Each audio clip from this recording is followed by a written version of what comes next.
Think about how much repetition we actually encounter every single day. Hmm. From like learning things back in school, drilling them over and over, to even just the little rituals we have. Yeah, sounds, words, phrases, they're everywhere. It really makes you wonder, what's the deeper impact Yeah. of all that repetition? Well, that's exactly the question, isn't it? And it's what we're really hoping to dig into in this deep dive. We're exploring mantras, repetitive sounds. And their effects. And we're doing it through a really unique lens this time. Right. It's a transcript from a video, an investigative hypnosis session. Yeah, not your usual source. It's from a YouTube channel, actually.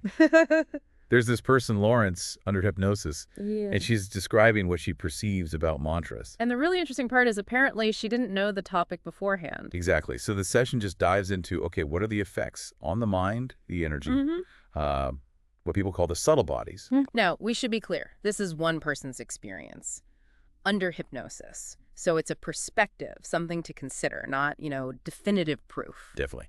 So our mission here isn't about proving or disproving. It's more about unpacking what Laurence observed. What insights could this give us about how repetition works? Both the power and maybe the downsides. Exactly. And it's not just about religious mantras, right? It could apply to any kind of repeated phrase or sound we come across. Any repetition, yeah. It's a unique way to look at something pretty common. Okay, let's get into it then. So the first thing she perceived, it was quite visual, wasn't it? Yeah, she described seeing a musical staff. Right, but not normal musical notes. No, it was filled entirely with these black quaver notes, just those. Quavers. Right. Those are the short, quick ones. Exactly. And she said she associated them with words, and the whole thing just felt annoying. Annoying, huh?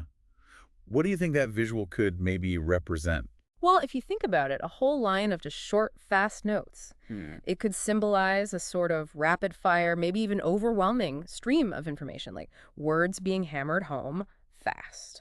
Okay, like being bombarded. Yeah, maybe. And that feeling of annoyance. Perhaps it's like when a song gets stuck in your head and you just can't switch it off. That kind of feeling. Okay, that makes sense. Then she talked about the effects on the mental body, the mind. During the mantra recitation, she said it was like her brain waves went flat. Flat. Yeah, like one part of the brain was sort of being put to sleep. Okay. But another part, maybe a simpler part, became more active, more receptive, able to just absorb the sounds and words. So almost like bypassing critical thought. What does that imply for, say, learning or how we analyze things? Well, it's interesting. That idea of one part being less active, it sounds a bit like certain meditative states, maybe, where the analytical mind quiets down. Okay. But if another part is more receptive, it suggests information might be going in more directly, maybe less filtering, less questioning. Like rote learning.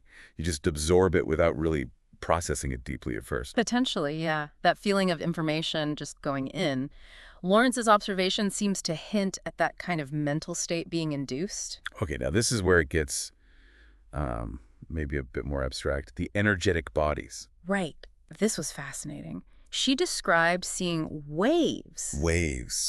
Moving downwards through what she called a black ring and entering her energetic field. A black ring. Okay. Yeah. And this caused a feeling. Yes, or reset sensation. She even compared it to like replacing her heartbeat. Oh, replacing the heartbeat. That's intense. And it changed the color of her energetic field to a light gray fog. Okay, light gray fog. Replacing the heartbeat. This is definitely out there. How do we even begin to interpret that? Well, we're moving beyond standard science here, obviously. Right. But if we think metaphorically, within those energy concepts, the waves, the ring, maybe they represent a specific frequency or intention being introduced. Okay, like an input. Yeah. And the reset, the gray fog, perhaps symbolizing a shift in her usual energetic state, like blanketing it or disrupting the normal pattern. That heartbeat comparison is really potent, though. Suggests something fundamental changing at that energetic level she perceived, like how music can instantly change your mood, maybe. A sudden energetic shift. Right. And this gray fog, it didn't just stay general, did it? No, then it moved into what she termed her sexual body. And what happened there? It became rigid, dense, thick, like it was blocking that area. That was blocking it. Yeah. And she associated that feeling with words like robotizing, planning, programming. Robotizing, planning, programming. Okay, so what's the potential link there between repetitive sounds and feeling I don't know, controlled, but less spontaneous, especially in that part of ourselves. It's a really significant observation. It points towards a possible restriction, a dampening of that life force energy often connected with that area. Those words, robotizing, planning, programming, they really imply a shift away from intuition towards something more mechanical, controlled. Less natural flow. Exactly. If the energy flow there feels blocked by the repetition, maybe that relates to feeling less creative, less spontaneous, or even feeling like your desires are being influenced from outside. Like feeling pressured to fit a mold, maybe. That kind of restriction. That could be a way to think about it, yeah. A symbolic representation of feeling restricted in your authentic expression. And it wasn't just her observing this dispassionately, right? She felt it personally. Oh, absolutely. She reported a definite negative sensation herself. What was that like? She described it as flat, whirling, machine-like, and feeling forced to repeat these words that felt totally meaningless to her. So a really unpleasant, compelled feeling. Yes. It really underscores that, for her at least, under hypnosis, this wasn't some blissful experience. That machine-like feeling, the compulsion, it suggests a real disconnect, maybe feeling controlled by the process itself. Okay, so moving on from the effects. Did she get any sense of what makes a mantra powerful, according to her observations? She did. According to her perception, the powerful ones involved very specific sounds and Sanskrit words. Sanskrit. Did she know what they meant? No, she said she didn't know the translations, but felt they had precise meanings. Interesting. And they were short, repetitive, obviously, Good. and had lots of vowel sounds like ooh, ee. Oh. And each word seemed to have its own distinct place, like a drum beat, she said. Like a rhythm. What could make those elements potent from this perspective? Well, the specific sounds, the Sanskrit, that lines up with traditional ideas, right? Where the vibration and the meaning are key. Shortness, repetition, that probably helps focus the energy. And those open vowels, e, they resonate more, don't they? Maybe creating stronger vibrations in the body, the energy field. Right. And the drum beat analogy, it suggests a very structured rhythmic application, like tuning into a specific frequency. Okay. But then on the flip side, she also perceived a potentially darker side to many mantras. Yes. She felt that many, maybe not all, but many, seemed designed to stupefy people. Stupefy. As in, dull the senses. Sort of. To lessen their ability to think clearly, to reason, to be creative. Like activating a program, she said. Wow.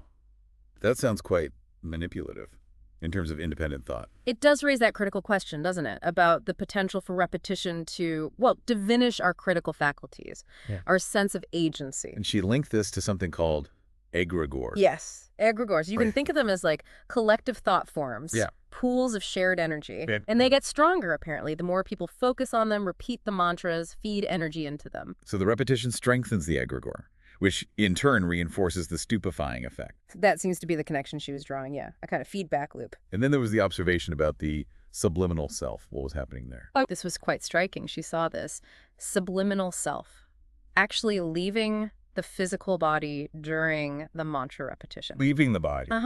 And taking some of the words and sounds with it. Okay. And this created a feeling of unpleasant detachment, a sense that both the body and the subliminal self wanted to forget each other, forget the connection. That sounds like a serious dissociation. It really does. That idea of separating, taking fragments of the experience, the unpleasantness, the mutual forgetting, it points to a pretty major disruption, a fragmentation of the self, maybe. Like feeling really spaced out, but on a much deeper level. Perhaps, yeah. A more fundamental kind of disconnect induced by the repetition. Did she see any physical signs of this kind of thing? She did mention observing monks using prayer beads. Okay, the mala beads. Right, and swaying their bodies as they repeated the mantras. And she likened that swaying motion to autistic body movements. That's a specific comparison. It is, and she suggested it pointed to a potential loss of control over one's own physical movements during that prolonged rhythmic repetition. So the repetition potentially overriding voluntary control. That seemed to be her interpretation of the physical manifestation, yes. Raising questions about the altered states these practices might induce. Interestingly, she also felt this wasn't just about believers. No, she suggested that even non-believers could be affected if the mantras were used under a different guise, like harmonization or healing. Exactly. She compared it to fishing for souls. Fishing for souls. That's a strong phrase. It implies a deliberate intent, doesn't it? To draw people in energetically, even if they don't consciously subscribe to the belief system. And she broadened it out even further, didn't she? She did. She said any repeated phrase could act like a mantra, even something a teacher says over and over or a parent. Wow. So it's not just the explicitly spiritual stuff. It's about the mechanism of repetition itself. That's the crucial point here. Repetition, especially with authority or emotion behind it, can shape us. Beliefs, behaviors, perceptions. Think about advertising jingles. They stick in your head. Yeah. That's repetition at work. Exactly. Intentionally or unintentionally. Okay, this next part got really symbolic. When the sound of the mantra was removed in her perception. Yes. What did she see then? She perceived a violet-colored egg. An egg.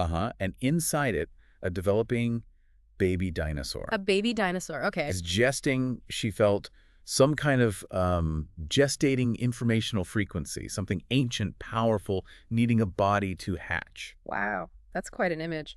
Violet is often linked to spirituality, higher consciousness, Right. And the egg with a dinosaur.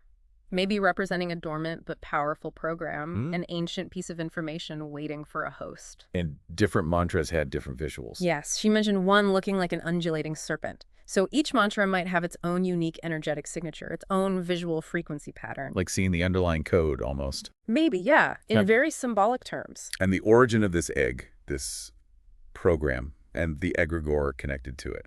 Where does she trace that back to? Okay, this is where it takes a, shall we say, unconventional turn? Understatement, maybe. Possibly. She traced it back to a spaceship in the sky. A spaceship. With beings she described as reptilian and gray humanoids. Reptilians and grays. Yeah. Right. And this spaceship was like a vast laboratory, she said, with individual cells for each specific mantra. A mantra factory in the sky. Essentially. And she observed mantras from various religions apparently originating there. All from the same source. According to her perception, yes. And programmed specifically to induce body movements of submission. Wow. Okay. That's a very specific and extraordinary claim about origins. It certainly is. It aligns with some more fringe theories about external influences on humanity. Right, whether you take it literally or metaphorically as some kind of external controlling force. Exactly. It adds a whole other layer to thinking about where these practices might come from and why. So how did these eggs, these frequencies, get into people, according to her? She saw them entering human bodies through the ears. Through the ears. Subtly. Very subtly. Like a wrapped gift, she said. A wrapped gift, implying something seemingly nice on the outside. Precisely, because initially they caused positive feelings, euphoria, calmness, even a false sense of wisdom. The lure. Right. But then eventually it led to this impermeability. Yeah. To others and even to oneself. Becoming closed off. Yes. And that detachment of the subliminal self we talked about earlier. So a seemingly positive start leading to isolation and disconnection. Yeah. That's quite insidious. The wrapped gift analogy really captures that potentially deceptive process, doesn't it? Good first impression, less desirable outcome. And what happened to that detached subliminal self? Did it just float away? It depended on the person, she observed. Some might try to reconnect with the body. Okay. Others might just forget they even have a body, leading to this wandering state. Wandering. Like lost. Yeah. And a loss of life purpose. Especially, she noted, with daily frequent mantra practice. It could become like an addiction. An addiction to the repetition? Maybe masking the disconnection? That seems possible based on her description. A cycle where the repetition itself becomes the focus, avoiding the deeper sense of being lost or unanchored. That's a pretty bleak potential outcome. Did she see any effects even beyond physical life? She did touch on that, yes. Again, very speculative territory here. Understood. She perceived that after physical death, some of these detached subliminal selves might actually regain their unity once the mantra's influence fades. Okay, so a reunification is possible for some. But for others, they remained in what she called a state of error, disoriented. Error. Yes, and she even saw them sort of bumping into living bodies, potentially causing disturbances, even a form of madness in the living. Wow. Persistent energetic interference, almost. That's one way to interpret that highly unconventional perception, yes. Unresolved patterns persisting and potentially interacting. Let's rewind way back. Did she get any sense of the absolute origin? Before words, even. She did perceive something about that, the very first manifestation of repetitive sounds. What was it? She saw early primitive humans making grunting sounds.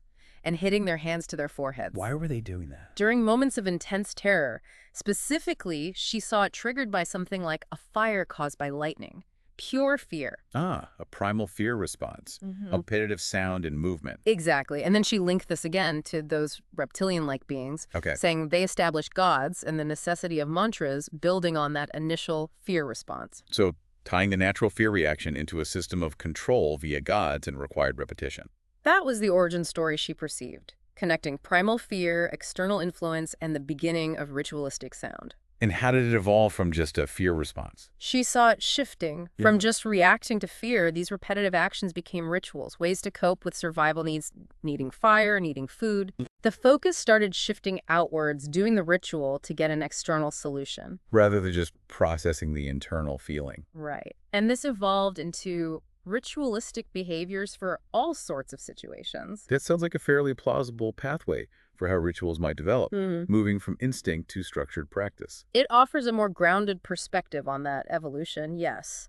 Repetitive actions linked to desired outcomes, becoming embedded in culture, like early farming rituals, maybe? And this wasn't just an Earth thing, in her view. Not at all. She observed similar phenomena on other planets. Other planets. Yes, inhabited by humanoids with social hierarchies. She even described human farms. Farms? For what? Designed, she said, to prepare these beings to receive programming, mantras, rituals. Wow.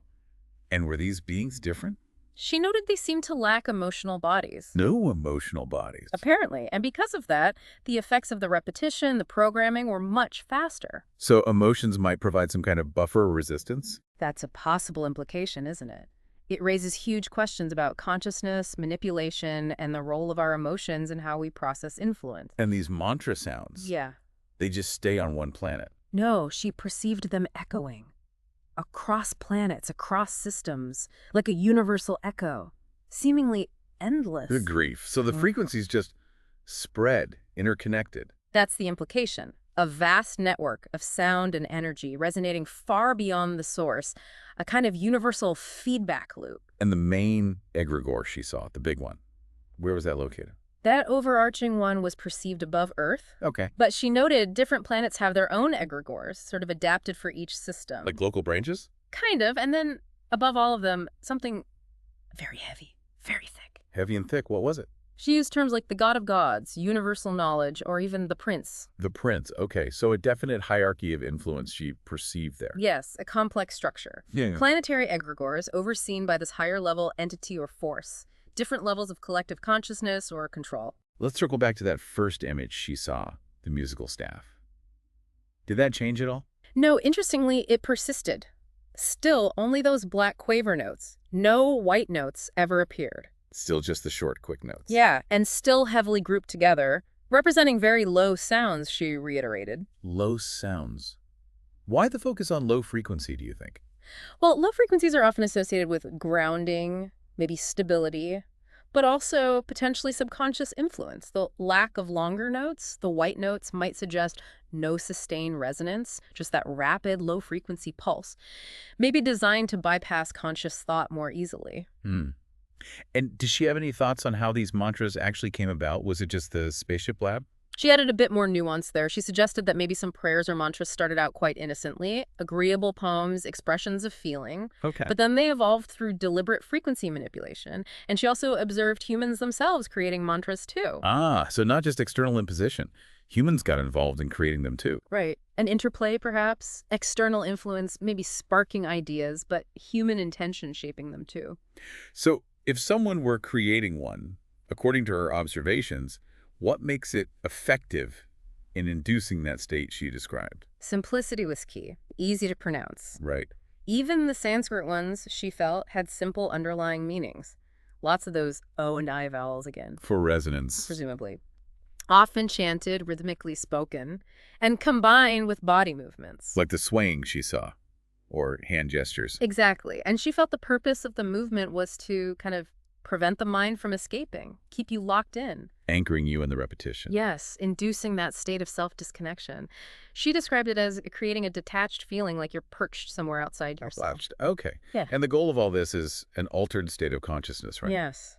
And she made a really interesting comparison to her own state under hypnosis. How did they compare? In hypnosis, she felt connected, aware of her mental, emotional, physical self, a kind of symbiosis. Okay, integrated. Right. But with the mantras, as she perceived them, it was a total grip, a dissociation. The body just became like a sponge, she said. Absorbing everything. Yeah, blurring the lines between self and universe, even affecting proprioception, that sense of where your body is. Losing your physical grounding. Exactly. And she specifically associated that whole mechanism with how sects recruit people. Ah, fostering that group adherence through altered states. That's a powerful comparison. It really highlights the potential difference she felt between an integrated altered state and one characterized by dissociation and suggestibility. What about things like positive affirmations? Are they the same kind of thing? She addressed that too. She felt that just repeating positive words without feeling them genuinely, like water flowing over a rock, doesn't really sink in, doesn't create real change. So the feeling behind it is crucial. Yes. However, she did add a caveat. Oh. She suggested that if you did it for long enough, that mechanical repetition without feeling, it could potentially start to resemble the effects of a mantra, How so? leading people to stay in a kind of seeking state, always looking for something outside, but without developing their own internal drive, their own genuine feeling or will. So potentially creating a similar detachment, even with positive words, if there's no heart in it. That seemed to be the possibility she raised, an interesting thought regarding how we approach self-help practices. But it wasn't all negative or cautionary, was it? Hmm. Did she see any resistance to this? Yes, absolutely. In a final observation, she noted that actually many people on Earth seem less sensitive to these frequencies from mantras and prayers. Oh, interesting. Why is that? She felt these individuals have a strong inner awareness. They know that real change comes from within. They're more internally referenced. Exactly. She described them as having well-aligned, unified chakras and subliminal selves. They're in harmony internally. So inner coherence as a form of protection or resilience. Precisely. She concluded that true alignment, our real purpose, it's found inside, and it's amplified when we share joyfully with others. We all have that inner spark, she felt, the capacity to vibrate from our own core. That's a much more empowering perspective to end on. It really is. A hopeful counterpoint suggesting our own internal state is key. Well, that was certainly quite a journey. A deep dive into some very unconventional and definitely thought-provoking observations from Laurence under hypnosis. Indeed. And just to reiterate, our aim wasn't to say this is the truth, but really to explore a different perspective on repetition based on this unique source. Absolutely. So, perhaps something for you listening to consider. As you go about your day, maybe notice the repetition around you. Not just mantras, but news headlines, social media trends. Even the phrases we repeat to ourselves habitually. How might all that be subtly shaping our thoughts, our feelings, our perceptions? It's maybe worth tuning into our own internal vibrations, as Laurence put it, cultivating that conscious awareness amidst all the external noise. A final thought to chew on. Definitely something to reflect on.